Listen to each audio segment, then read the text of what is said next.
Johnny, the Angels beat the Yankees in a series, a 3-game series, 2-1. What are you going to do next? I'm going to do some laps. Woo-hoo-hoo! You're locked on with Mike and John, and this is Locked On Angels. You are Locked On Angels, your daily Los Angeles Angels podcast. Part of the Locked On Podcast Network, your team every day. John, are you there? John, there he is. Now he's going to be out of breath all episode. Oh, man. Out of breath. Hey, thanks for making Locked On Angels your first listen of the day. We're free and available wherever you get your podcasts. You can give us a rate and a review on Apple Podcasts and Spotify. And if you're watching on YouTube, you can subscribe and click the bell to be notified every time a new episode drops. And today's episode is brought to you by our friends at Vroom. With Vroom, you can buy a car entirely online and not have to run around the room. And you can have it delivered straight to you and never have to go to a dealership ever again. So the next time you buy a car, just grab your phone, go to vroom.com and check out thousands of great cars. Hey, we are so glad you decided to join us for this edition of Locked On Angels. You've got the Frisch Brothers here with you, a.k.a. the Super Halo Bros. My name is John, and that's my brother Mike. And my name is Mike, and that's my brother John. And we are so excited that you made Locked On Angels your first listen of the day, where it's your team every day. And no doubt you tuned in because of the huge, as big as the A on my hat, victory that the Angels got against the Yankees last night. Man, it feels good to take that series. It feels good to see Shohei get the go-ahead home run and Patrick Sandoval going pitch for pitch with Gerrit Cole. Like I said, he needed to, Mike. Yeah, and you must have been really stoked because he's been your boy since day one, and that guy had an incredible game. Can I talk about him, and then we can talk about him because I need to catch my breath here. Go ahead and talk. You talk. Your room is so small and you're out of breath? Come on. All right, here's Sandy's stats. 7 innings, 3 hits, 2 earned runs, 7 Ks, only 82 pitches, John. So he probably could have gone one more inning, but they took him out. I know, it would have been great to see him do that, but his overall ERA this season, 3.02. Here's an incredible stat that Matty V shared last night on the broadcast. Sandy has 51 career starts. And last night was only the 6th time that he's received 3 runs of support or more. Good Johnny. Grief. Isn't that incredible? And it doesn't surprise me. Here's his last 7 starts. He's got a 2.63 ERA, 41 innings pitched, 40 Ks, but he's 1-4 because we have not been able to get him any sort of run support. But last night, all the run support came from one man. Does Ohtani get a full point WAR if he actually wins the game? Yeah, because he's got to get that. Talk about what Ohtani did last night, Johnny. Ohtani comes up and hits his 30th home run of the season, a 3-run shot, and it was kind of poetic, Mike, because the 2 runs that came across for Patrick Sandoval were issues defensively. One was Matt Duffy got 8 up at third and it went past him, so that was a double. Yeah. And then there was one that just seemed to tail away from Mike Trout, and he didn't have a good route on it, but also it just seemed to float away from Trout. Yeah. And it was like, where's that ball going? So that allowed 2 runs to come across, but it was Gerrit Cole who had some issues with his defense, and that caused 2 runners to be on when Shohei Ohtani came up, and Matty V just called it. Did he not just call it? He just called a 3-run bomb. Also, I appreciated that he was saying how locked on Patrick Sandoval was. I was like, yes, sir. Yes, he is. That was a wink. That was a wink and a nudge, right? So maybe Matty V, if you're listening, you send us a DM. Let us know how you're doing.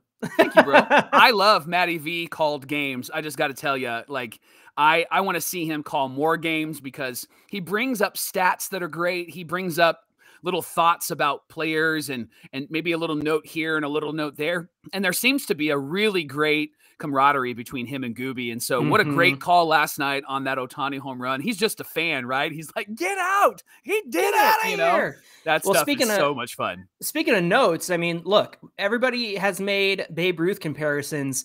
No more Babe Ruth comparisons because Ohtani is in a league of his own. He's made MLB history again. He's the only player in MLB history. This came courtesy of Rhett Bollinger of MLB.com, our beat writer. 10 wins and 30 home runs in the same season. Mike, sounds like MVP accolades to me. You smell that? Yeah. Smells what is that? Smells like the MVP of the 2022 season, Johnny. Back-to-back MVPs. Wow. Yeah, how about He's got to get it. He's got to get it. And we're going to talk about that in a little bit. But can we talk about your boy, the human glitch, Jimmy Hergé? I mean, that guy came in. I was so I didn't even watch that. I was like peeking around the corner in our house. You know how our house is. We got to. You didn't want to jinx it.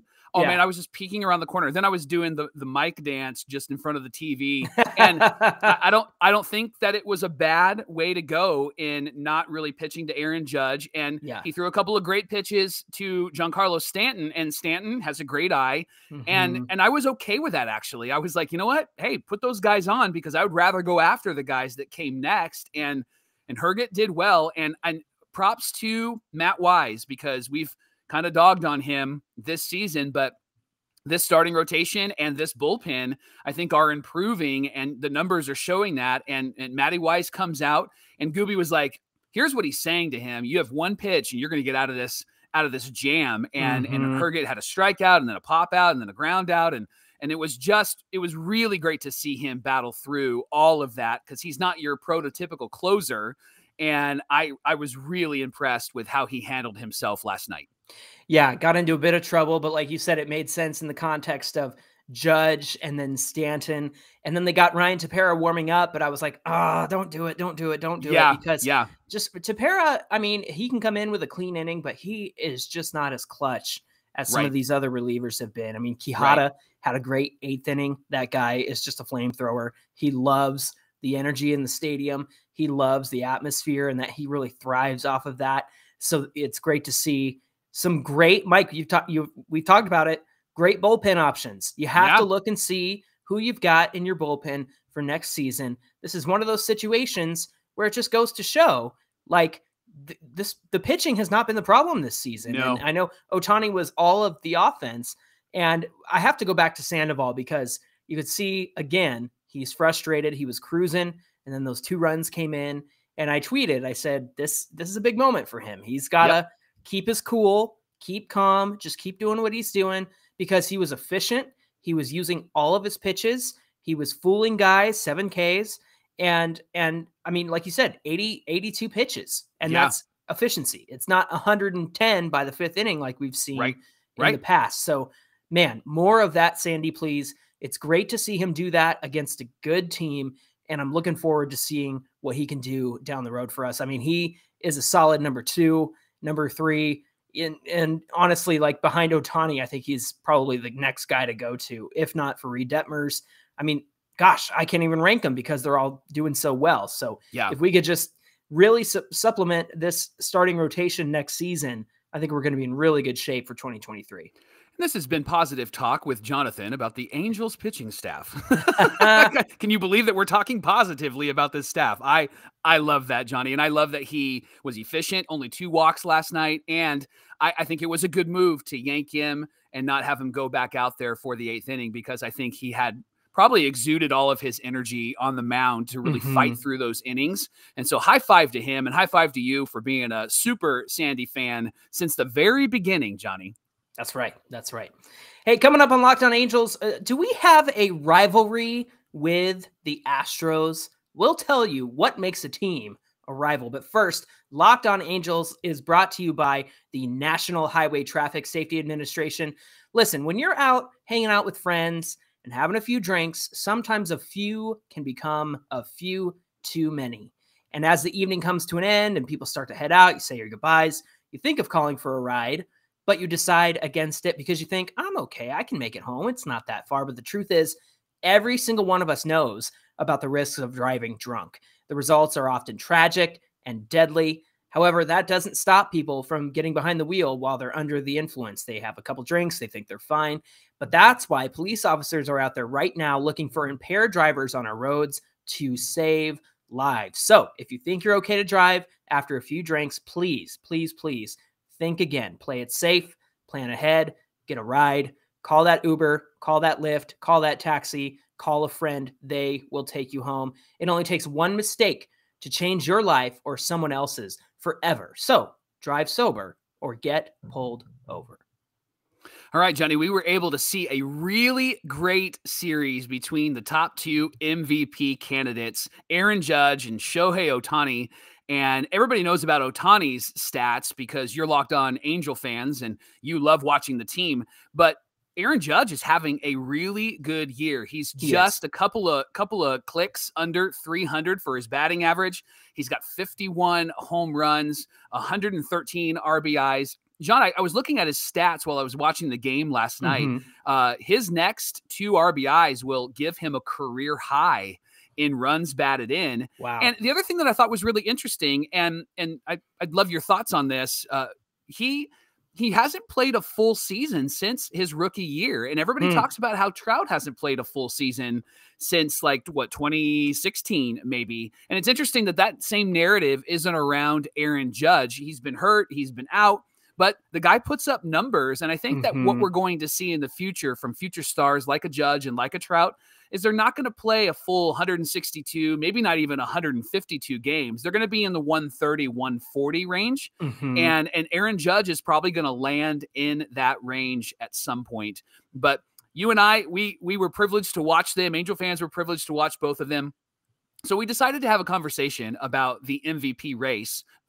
But the conversation is going to be based on bad Twitter takes because there have been some awful takes on Twitter. And so this is going to be our version of roasting them. This is the worst, right? And so, Johnny, why don't you start us with the first Twitter take that you sent me because it's from somebody that everybody knows. Everyone knows. Can I just say really fast, as Angel fans and Ohtani fans, we understand that this is a very close race. It's so Absolutely, close, yeah. and it's a competitive one.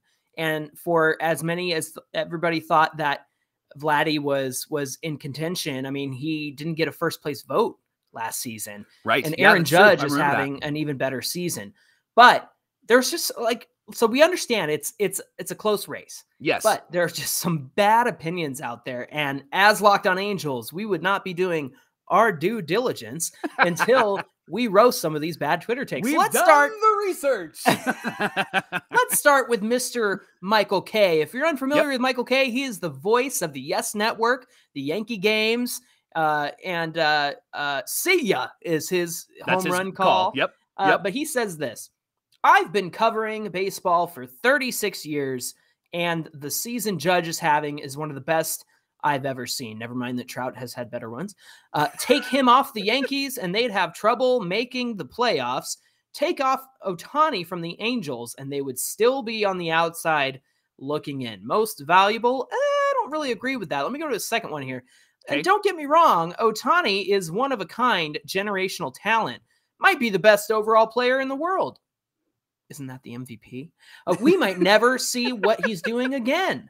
Doesn't mean he wins MVP over the Judge 44. That's Judge's Twitter handle. Remember, Ohtani has not played an important game in 2 months. Well, that might be true, Mr. Michael K., but last night was a very important game, wasn't it? Yeah. And you lost to the Angels last night. Yeah. So, look, this goes back to the importance of a team that is going to be in the playoffs. Have we not moved past this argument? How many MVPs in the 130-year history of Major League Baseball have had MVPs come from losing teams? Look, I don't want to have an MVP from a losing team, and we want to be in contention, and we want to be in the playoffs, of course.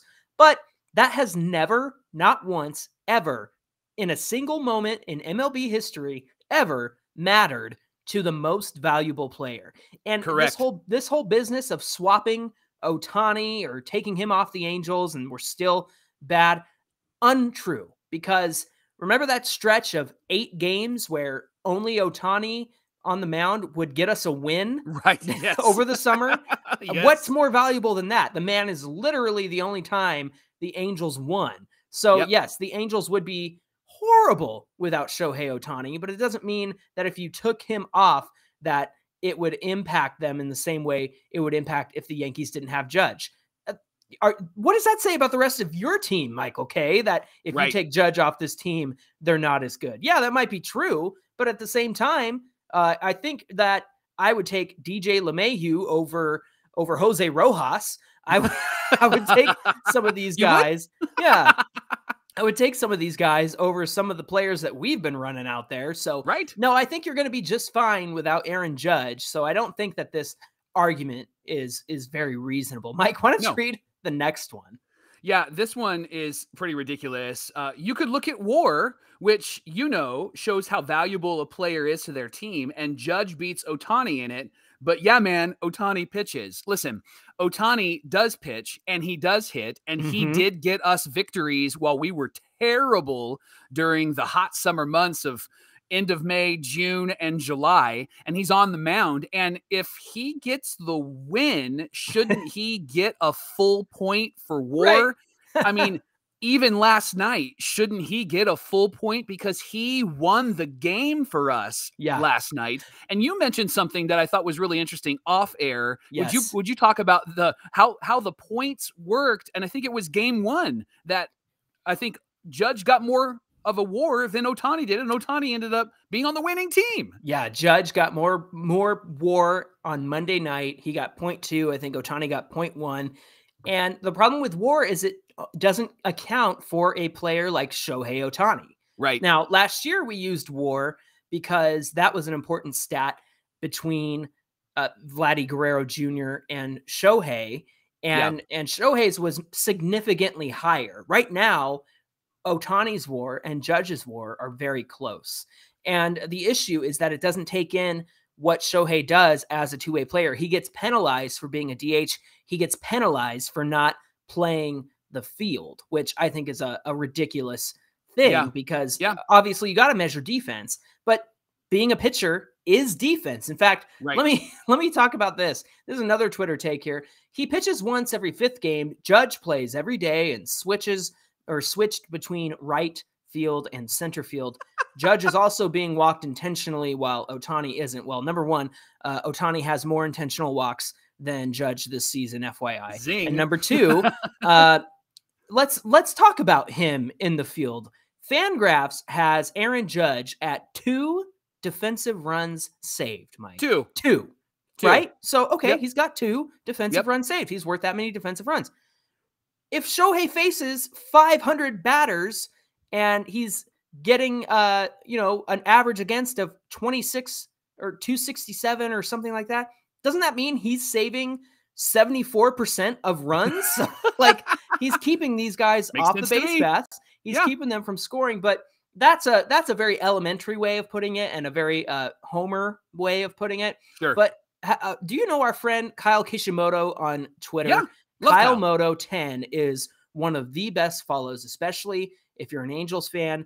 He is one of the smartest people on Twitter, and this is what he had to say, and I even told him, so shout out to Kyle. Thank you for this. He said, Aaron Judge has 2 defensive runs saved in the field. Hey, I got that too. I'm the smartest guy. I'm so proud of myself. That's not true. But listen to this. Shohei Ohtani has a 2.67 ERA in 128 innings, meaning he saved 19 runs compared to a league average pitcher. I honestly don't know who I'd vote for MVP if the season ended today, but the Judge is great in the field is a silly argument. So, 19 runs compared to the league average pitcher. Shohei has saved as a pitcher. So the nonsense about, well, Judge is a great defender and he went to right field to center field, you're wrong. You're reaching. That's really what I would say. You're reaching. And Johnny, could I just ask this question as we talked about WAR? What is it good for? Absolutely nothing. Well done, sir. Listen, here's one last one that's really terrible. So you want to rename it the Ohtani Award so he wins it every year?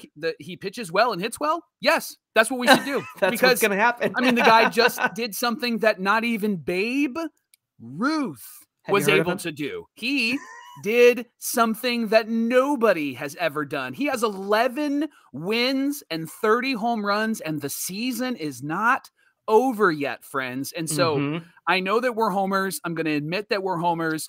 I think Aaron Judge is having an incredible year. And if he gets to 60 home runs, then yes, I think that this is going to be a very tight MVP race. And perhaps he gets it. And if he gets it, I'll celebrate that. Yeah, of course. But I am in the category that Ohtani should be the MVP because he is doing things that nobody has ever done. And he's not just doing it in a mediocre, meh sort of way. He's doing it in a significant, changing the game, bringing the Angels wins, bringing the Angel back. This guy's the MVP. And I am confident that he should win it this season. Yeah, and the other thing about renaming it the Ohtani Award, he's not going to win it every year if he doesn't pitch well and he doesn't hit well. And he's had seasons like that.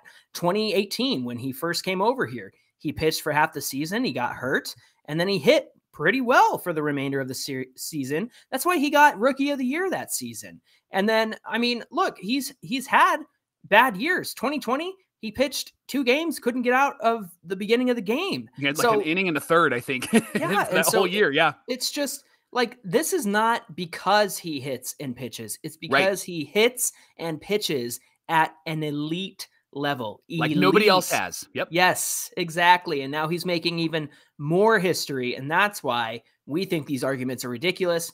Shohei's got to win this MVP. I think it's much closer than the media would have you believe. Johnny, it's Friday. We're excited about Friday. The Angels will start a series against the Astros, and that's going to be huge. One of the questions that we are asking about this series and asking about the Angels and the Astros is this: is it a rivalry? Are they rivals, right? And so we did some deep thoughts about this, some prayer and meditation, and we came up with a couple of thoughts about what a rivalry really is. So a rivalry is you're battling for the same thing, right? You're going after the same thing. The ALS, the ALDS, the ALCS, the World Series, you're going after the same thing. Second, you've battled for a few seasons. This isn't a one and done thing. This is like, man, we played them and then they played us. For you SoCal fans, it was like when the Sacramento Kings were playing the LA Lakers for the early 2000s, like every year, right? It was back and forth. Then the same thing with the Portland Trailblazers, back and forth every single year.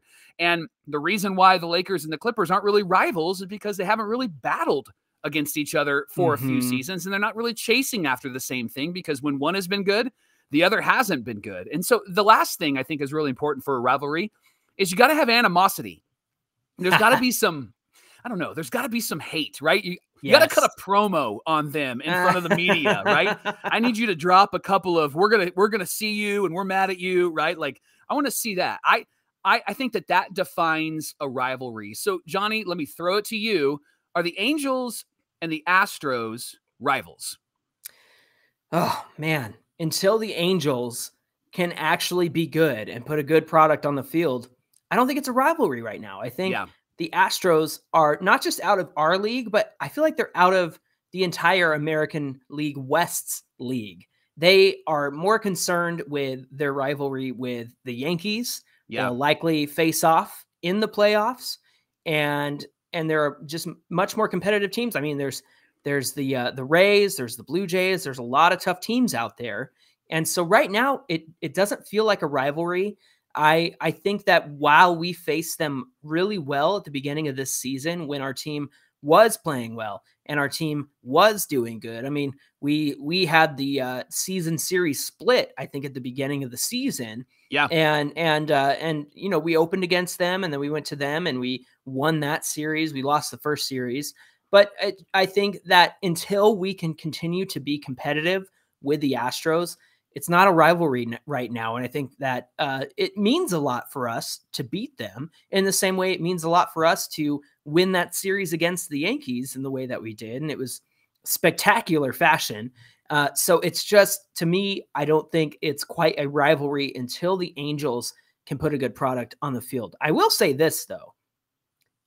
The Astros fans were very defensive over the cheating scandal and things like that, but they have moved down in the annoyance factor for me because the Mariners fans are bearable this season. And I know some nice, friendly Mariners fans, and they're peaceful, just like the Pacific Northwest. They're like the ocean on the rocks of Washington. But some of these fans of the Seattle Mariners are still have bruised egos over what happened during the fight. And it just drives me insane that they have this huge chip on their shoulder. It's like, you guys have a good team. What in the world is your problem? And every chance that they get, they're poking fun, or they're poking holes in the Angels system and And I'm like, be concerned with your own team. Like, what did the Angels ever do to you? Here's the facts, Mike. And let me just put this out there. So let me rant if I can. Go for it. The Angels went up north, and the clubhouse person who muds up the baseballs before the game, apparently didn't do them evenly, because Michael Lorenzen had a very terrible game. Robbie Ray had a spectacular game somehow. Michael Lorenzen had no control over the baseball. He complained about it after the game. Ryan Tepera came in. He got muddy balls that weren't mudded up correctly. And so he was throwing them back to the umpire. Yeah. So the clubhouse attendant for the Mariners is at fault for not doing this correctly. In fact, MLB had to put out a statement to all the teams saying, hey, make sure you're following this process. And it was because of the Mariners. And then remember, that ball got away and hit Justin Upton in the head. Yeah. And everybody got upset about that. The Angels were trying to hit Justin Upton. They like him. They like Justin Upton. He's just their teammate 2 months before that. Right. And then the third thing is, they threw up and into Trout twice, this youngster guy. And obviously the first time, okay, you can let that go. And then they do it again, so Trout gets upset. And it's like, dude, if you can't throw up and in without almost hitting somebody in the head, then stop trying. So you want to talk about why Phil Nevin did what he did. It's because you kept throwing at Mike Trout's head. You didn't muddy the balls correctly. And so learn to muddy your balls, Mr. Seattle clubhouse attendant guy. Go to ball muddying school for all I care. So just want to set the record straight for why this became such a thing this season. Plus, they're good. And for me, at the beginning of the season, as a rival, I'm like, oh, it's kind of cool to see the Mariners do well. I mean, back before the cheating scandal and the Astros were good in 2015, I was like, oh, this is great for baseball. A new team entering the fray. And then you find out they cheated. And then the Mariners are a great team, and they're getting into playoff contention. But then their fans are just awful. Awful. And you can't talk about them without them getting all worked up and everything. It's like, guys, chill out. You live on the Pacific Northwest. Like, there's plenty of weed stations around the block, and you need to take a soak and take a smoke. You'll be fine. Listen, you brought up a really great point, and I think it adds to what makes a rival. You root against the team whether you're playing them or not. That makes a rival, right? And so the Angels A's, there's always a rivalry there, especially early 2000s. And now with the Mariners, there's always a rivalry there. And so you root against those teams, and that's what makes a rival. Now, we probably would lean in the direction of rooting against the Astros, but what you brought up is a really great point.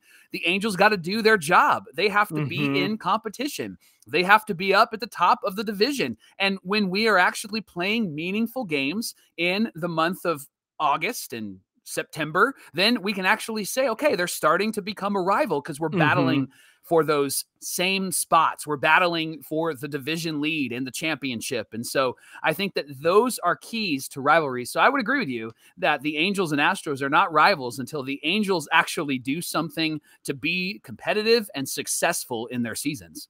Absolutely. And to be honest, I've said this before on the podcast, I'll never punch down, especially when the Angels are good, or at the beginning of the season.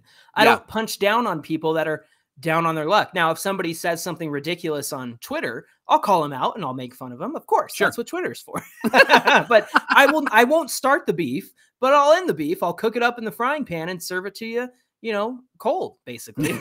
And that's how it goes. That's what you got to do.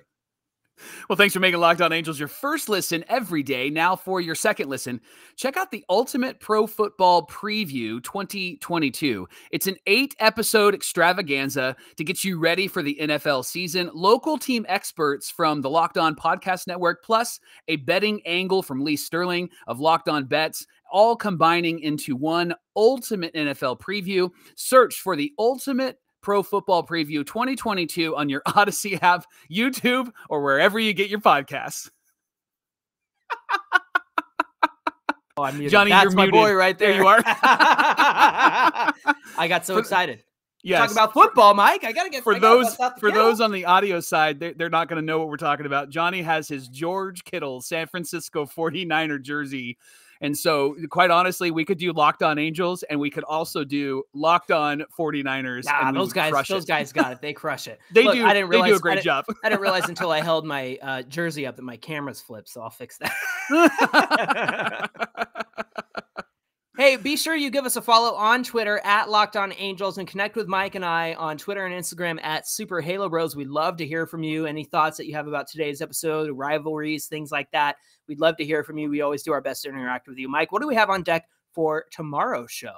Let's talk about Fletch, baby, and where he should be in the lineup. We've got some ideas, and we'll share them with you tomorrow on Locked On Angels. A little lineup construction. I love it. Well, until then, we will see you on Friday. My name is John, and that's my brother Mike. And my name is Mike, and that's my brother John. And we hope you'll come back tomorrow for more Locked On Angels.